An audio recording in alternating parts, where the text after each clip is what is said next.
Me keqardhje të thellë ndjej detyrimin moral dhe njerëzor që të reagoj publikisht për një çështje që për familjen time është plagë e hapur prej 2 dekadash.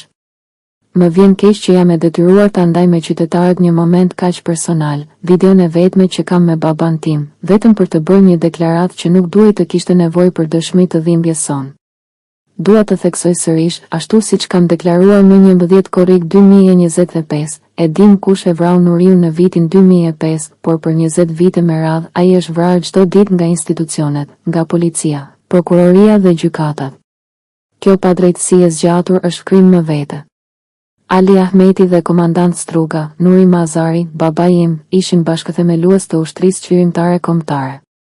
Babai im, komandant Struga, dhe Ali Ahmeti bën realitet fitimin e komunës së Strugës, që sot të ketë mundësi çdo parti shqiptare të garojë në zgjedhje si e barabartë dhe kryetari i komunës të jetë nga radhët e përkatësisë etnike shqiptare.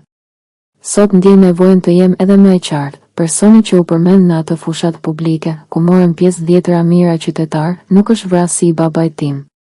Nuk është vetëm padrejtësi ndaj tij, por është edhe një abuzim i rënd me kujtimin e babait tim dhe me vuajtjen e familjes son.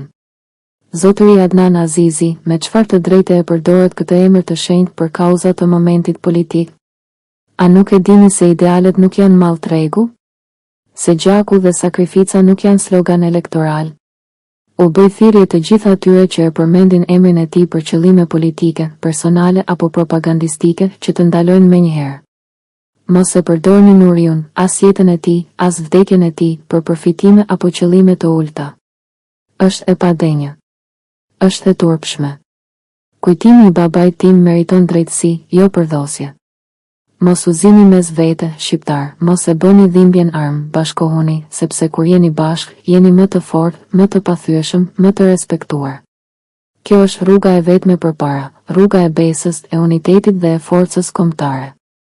Me respekt dhe përgjegjësi, Shidona Mazari.